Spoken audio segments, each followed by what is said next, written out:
Bonjour à toutes et à tous, j'espère que tout le monde va bien, ne vous inquiétez pas, on a bientôt terminé ce tour des interventions et puis avec Jacques qui nous a mis l'eau à la bouche, avec toute cette venaison derrière et puis cette odeur fantastique qui est en train de prendre cette salle, je pense qu'il est temps de clôturer ces travaux. Je veux tout d'abord remercier bien évidemment Jacques, son directeur, toute l'équipe, les membres du conseil d'administration, de nous avoir invités, bien évidemment, comme chaque année, à ce magnifique congrès qui nous permet de valoriser nos traditions, notre ruralité et notre chasse auxquelles nous sommes très attachés.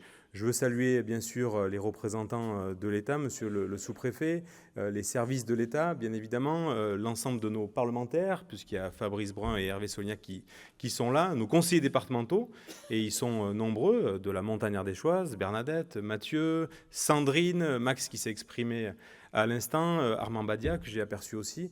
Voilà. Et c'est important aussi qu'on fasse ce bloc et qu'on soit tous réunis ici.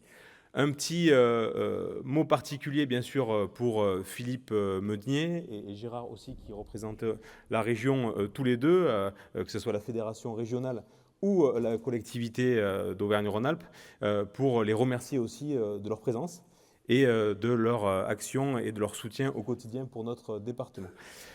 Un petit clin d'œil particulier à Philippe, qui est un ami, qui gère et qui veille sur nous au quotidien, parce qu'on le voit souvent dans nos assemblées générales, mais ça n'a pas été chose aisée de mettre la chasse aujourd'hui comme une priorité régionale. Et vous l'avez vu dans l'ensemble de sa délégation, qui est assez grande, la chasse vient en numéro 1.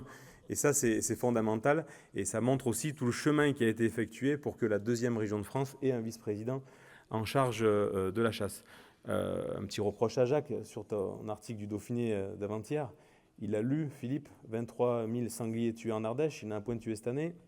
Je pense que ça va être un reproche supplémentaire que l'on va subir avec Fabrice pendant 1 an. Et ça, c'est compliqué à vivre au quotidien. Saluer également les représentants de la louveterie, notre président national. Bien évidemment, ne pas oublier nos amis de l'Ardéchoise. Alors vous allez dire, qu'est-ce que l'Ardéchoise vient faire là ?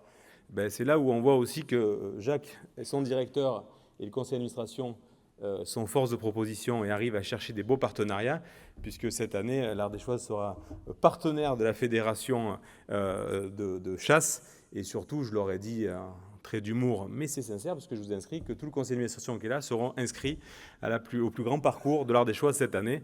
Donc l'année prochaine, vous n'allez pas les reconnaître. Ils seront nickel avec un vélo de la fédération. Non, plus sérieusement, moi je suis ravi d'être avec vous ici. Vous connaissez mon attachement au monde de la chasse, en étant pratiquant de père en fils. Je ne vais pas vous faire la même sérénade chaque année.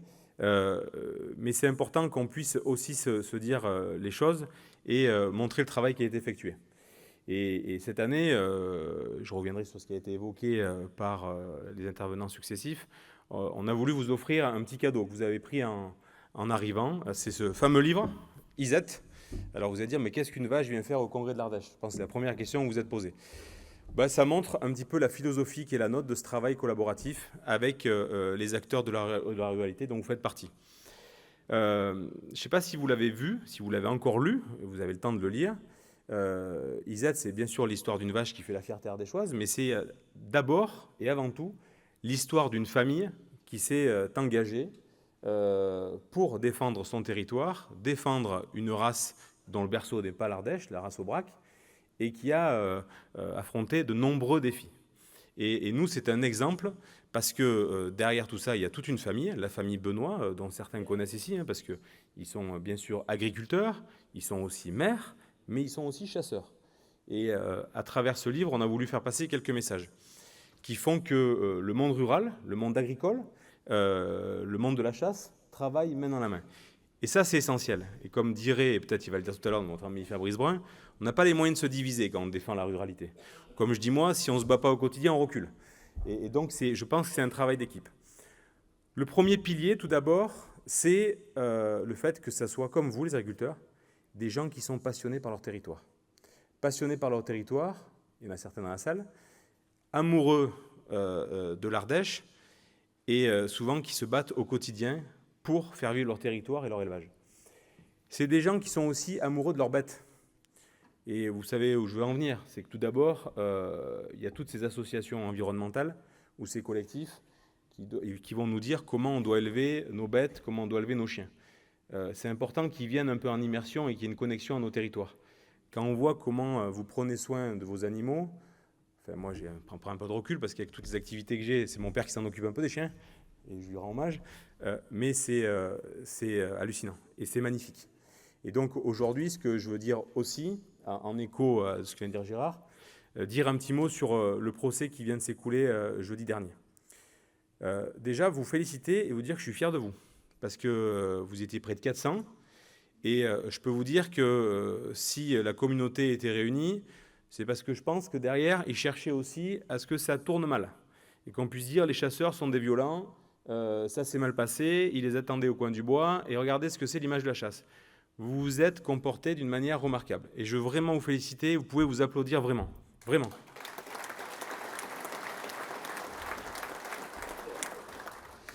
Et ce que je veux dire derrière tout ça, c'est que le résultat, et ce qu'on attendait tous, c'est pas du tout à la hauteur. Et les retours qu'on en a, c'est qu'on dirait que c'est les chasseurs qui sont quasiment les fautifs. Et je trouve ça totalement scandaleux, et je le dis publiquement, je m'en suis bien sûr entretenu avec la presse, je trouve ça scandaleux. Et ce n'est pas la première fois. Je vous donne un autre exemple. Ici, bien sûr, on parle de la chasse, mais je vous parle d'un exemple qui s'est passé aussi chez nous en Ardèche, sur la commune de Vernou. Un camion bélier qui a fait marche arrière sur le portail de nos forces de l'ordre, à qui j'adresse un soutien appuyé. Et bien, la personne a pris 8 mois avec sursis. Cette personne, nous, on a su tout de suite qui c'était. On a voulu, bien sûr, monter au créneau parce que cette personne était connue dans les radars du département. On a voulu lui enlever l'allocation du RSA. Ça n'a pas été possible. On m'a mis en demeure, on m'a dit vous n'avez pas le droit de toucher. Donc j'ai pu enlever les aides facultatives, mais on n'a pas pu toucher à l'allocation sociale de solidarité. Tout ça, c'est tout juste scandaleux. Parce que ce qu'on a voté dans l'esprit est totalement à l'inverse au niveau du département. Si vous avez la solidarité départementale, et le département est un échelon de solidarité, et que vous ne respectez pas les règles de la République, vous n'avez plus droit à un centime de solidarité départementale. Et c'est ce qu'on a mis en place, et c'est pour ça que j'ai appuyé, et je sais que Fabrice porte le fer, j'ai interpellé les parlementaires, on a pris une délibération en ce sens au département il y a 15 jours, pour que les personnes qui ont une subvention du département et qui ne respectent pas les règles, aujourd'hui, ne puissent pas être accompagnées par le département. Et je peux vous dire que sur la communauté, ce qui s'est passé, on sera très vigilant avec nos équipes à ce que si ces gens-là viennent et ont besoin de la solidarité départementale, on leur rappelle un petit peu ce qui s'est passé au niveau de la chasse et de la défense de nos chasseurs.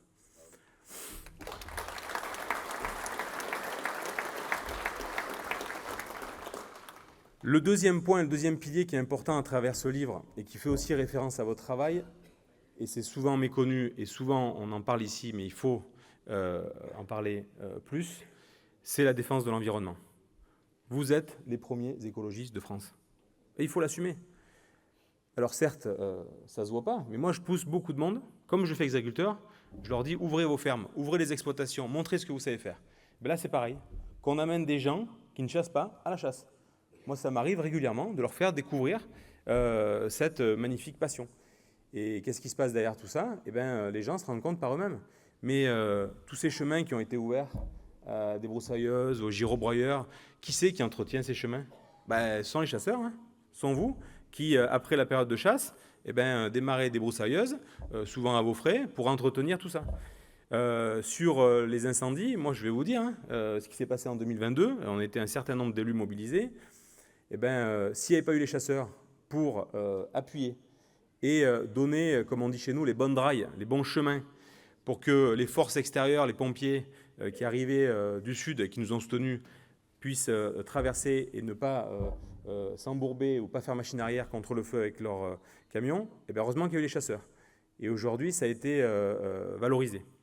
Et puis le dernier point, Jacques en a fait écho à travers ce magnifique film, et je voulais te féliciter aussi pour ce travail, c'est ce qui s'est passé il y a 3 semaines sur Nature Propre, où là, on montre aussi une belle image de nos chasseurs qui vont nettoyer, bien sûr, la nature tout au long de l'année, avec des rejets de la nature qui ne sont pas issus que des chasseurs. On en a peut-être nous un peu, et on est là pour rectifier le tir, mais ce n'est pas que nous. Et je trouve que c'est une belle image que l'on renvoie. Et le dernier point, c'est de ne pas oublier une chose, c'est que vous êtes la première association départementale. Il y a des ACCA de partout, dans toutes les communes. Et comme je le dis avec nos agriculteurs, toutes les filières sont représentées, et c'est un bel exemple. Et donc, vous êtes partout. Et donc, des fois, on aurait tendance à baisser la tête, il ne faut pas. On est de partout, dans toutes les communes. Et je le dis souvent ici, à ce micro, les ACCA, ce n'est pas une équipe de copains, hein. Il y a un bureau, il y a un trésorier, il y a un président, les comptes sont tenus, comme ici, il y a une transparence. Et donc, c'est important de rappeler le sérieux de nos ACCA. Et moi, je suis très fier de ce que vous représentez. Je me permets aussi de parler aussi de l'approvisionnement local, puisqu'on parlait des agriculteurs, et de tout ce travail qui a été fait par Philippe au niveau de la région sur la venaison, parce que là aussi, ça montre une belle image de la chasse, parce que toute cette transformation sur la venaison, il y en a un certain nombre qui va dans les banques alimentaires, et c'est un beau travail que Philippe fait. Et puis j'avais dénoncé certaines choses au niveau national, parce que le Congrès est aussi là pour ça, c'est de montrer le travail qui a été effectué. J'avais dénoncé, on l'a fait passer à travers le message Egalim, ce fameux menu végétarien dans toutes les cantines scolaires. Je trouvais ça totalement une aberration. C'est encore peut-être un ministre ou un technicien de Bercy qui mange des graines et qui voulait l'imposer dans nos territoires. Alors au niveau national, moi je n'ai pas la prétention de le gérer. On a nos parlementaires qui le font et ils ont du bon sens et il faut remonter les choses. Ce qui est sûr, c'est qu'au niveau du département de l'Ardèche, chers amis, dans les collèges, tous les jours, il y a de la viande qui est proposée à nos enfants. Et ça, c'était important de le rappeler. C'était un engagement que j'avais pris devant vous pour dire des choses toutes simples. C'est qu'on a des filières extraordinaires, qu'on laisse le choix aux gens. L'enfant qui ne veut pas manger des légumes, ou comme on dit des graines, on lui laisse le choix. Mais aujourd'hui, on lui propose de la viande. Et moi, j'ai couvert mes chefs cuisiniers à ce niveau-là, parce qu'on est une terre d'élevage, on est fiers de nos agriculteurs, et il faut que ça se sache. Et le deuxième point qui aussi me fait défendre cette position, c'est que le département, comme je vous l'ai dit, c'est un échelon de solidarité, un échelon de proximité, et j'ai dans mes familles, que l'on suit au quotidien, des jeunes qui ne mangent pas de viande chez eux. Et ils n'en mangent pas le soir, donc il faut qu'ils en mangent à midi. Et donc, c'est aussi l'occasion de rappeler l'importance de cet approvisionnement local, et on en est très, très fiers. Avant d'arrêter, parce que je crois que le président de la fédération est en train de trépiner pour me dire quand c'est qu'il va arrêter, c'est vous rappeler l'action qu'on mène avec Mathieu Salel, et je veux le remercier pour son travail sur le plan chasse, comme on s'y était engagé. 150 000 € de la collectivité qu'on ne donne plus aux autres, vous avez bien compris, pour donner au monde de la chasse, avec des actions concrètes. Il y a du travail qui a été effectué sur la sécurisation, sur la formation, et puis surtout, moi je voulais, même si j'ai beaucoup d'attachement à la fédération départementale, qu'on ait un lien fort avec nos ACCA que vous représentez ici, et qu'il puisse y avoir aussi des retombées du plan départemental dans vos ACCA. Et c'est pour ça que le bonus collégien qu'on a mis en place pour les associations permet à nos jeunes ardéchois de prendre une carte dans les ACCA. On aurait pu faire le choix de rembourser le permis, on n'a pas fait ce choix-là, de rembourser une carte à hauteur de 60 €. Et donc, on a plus de 150 jeunes qui ont pu en bénéficier. C'est une vraie réussite. On va aller même au-delà. Et puis après, le dernier point, c'est aussi qu'on vous a rentré avec Christian Ferroussier dans le giron et dans le cercle très fermé de nos associations dont on est très fiers, pour que chaque ACCA puisse nous solliciter sur un événement, sur Nature Propre. On a aidé quelques ACCA qui sont allés en direct, en passant en partenariat avec la fédération. Et ça, c'est un vrai travail collaboratif. Et tout ça, je vous le dis les amis, on le fait grâce à des règles d'or qu'on s'est promises avec la collectivité départementale, avec ma majorité. C'est-à-dire qu'on reste constant dans nos choix depuis le début. Et souvent au niveau national, tout à l'heure tu as fait référence Gérard à l'info en continu, ou en fonction des grés du vent, on change de politique. Nous, au niveau de la collectivité départementale, mais je sais que Philippe c'est pareil à la région, on est constant. Et il y a des règles d'or. C'est-à-dire qu'à la maison, on ne laisse pas des dettes à nos enfants, donc au département, on n'en laissera pas non plus. Et en tout cas, on n'augmentera pas la dette qu'on nous a laissée. Et donc ça, c'est important. Et tout ça, pour dire une chose, c'est que cette bonne gestion, d'avoir une bonne gestion en soi pour rien faire, ça ne sert à rien. Mais je sais, ce qui est sûr, c'est qu'on nous l'a beaucoup reproché. Si on a une mauvaise gestion, on ne fait rien du tout.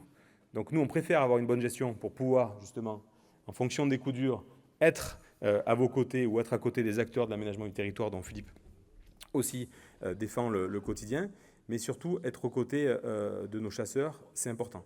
Et c'est pour ça que je veux aussi rappeler l'engagement qui est le mien sur le fameux centre de formation qui va voir le jour au col de l'Escriné, où il y a un vrai travail, et je veux saluer aussi la qualité de nos échanges du directeur et du président, pour dire que là aussi, on sera à vos côtés. Et on sera à vos côtés à double titre. D'abord sur le financement, parce qu'on y croit, et ça montre aussi une bonne image de la chasse, qui prend un bon virage. Et le deuxième plan, c'est sur l'aspect soutien administratif, si je peux m'exprimer ainsi. C'est qu'on a pris une délibération aussi il y a 15 jours. Si vous avez un collectif qui s'oppose à cela, et il y en a qui ne sont pas loin du col d'Escriné, eh ben, on va leur dire que s'ils vous attaquent sur l'aspect environnemental ou administratif, eh ben, le département engagera des procédures parce qu'il y a des subventions publiques. Et ça, on en est très fiers. Et le dernier point, et j'en terminerai par là, eh ben, c'est les municipales. Jacques en a beaucoup parlé. J'en remets une couche.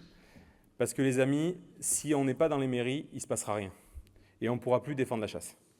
Et donc l'année prochaine, quand on va se voir au même moment au Congrès, ce sera trop tard. Les élections municipales seront passées, les listes seront faites. Je vous demande une chose, c'est que vous représentez l'ensemble des communes. Regardez ça de près. On a, nous, un retour qui n'est pas alarmant, parce que c'est des gens qui ont beaucoup donné pour le département, et vraiment, on leur doit beaucoup. On a à peu près 40 à 50% des maires qui vont arrêter. Et donc, il ne faut pas oublier qu'il y aura toujours un maire dans une commune, et que le maire, si c'est l'enfant du pays, qui est chasseur, dont les racines sont vraiment dans ce territoire, qui lève la main, il vous choisira vous. Par contre, si vous ne levez pas la main, ben, il y en aura d'autres. Il y en a certains qui ont acheté des ruines il n'y a pas longtemps, qui ne connaissent rien au département, et qui vont s'intéresser à la chose publique. Et ceux-là, souvent, la chasse, ce n'est pas la priorité. Donc je vous le dis, nous on est là vraiment pour vous accompagner. C'est aussi un message d'avenir et c'est notre rôle de vous le dire, parce que les municipales, derrière, eh ben, ça emmène tout le reste. Et donc si vous voulez qu'on continue avec Philippe à vous accompagner, avec les conseillers départementaux qui sont là, avec Fabrice, il faut qu'on ait des chasseurs comme des agriculteurs dans nos communes, parce que c'est essentiel pour la démocratie. Encore merci de ce partenariat. J'aurais pu en rajouter, cette veille sur les loups qu'on a monté ensemble, dont on est très fiers, qui a fait beaucoup de débats, mais qui fonctionne bien. Et j'en profite pour travailler et saluer le professionnalisme de nos louvetiers aussi. Et bien, tout ça, c'est un travail d'équipe. Encore merci pour l'engagement. Et tu sais ce qu'il te reste à faire, Jacques? Inviter l'année prochaine Philippe Meunier qui tue un sanglier, quoi, s'il te plaît. Merci. Merci, Olivier.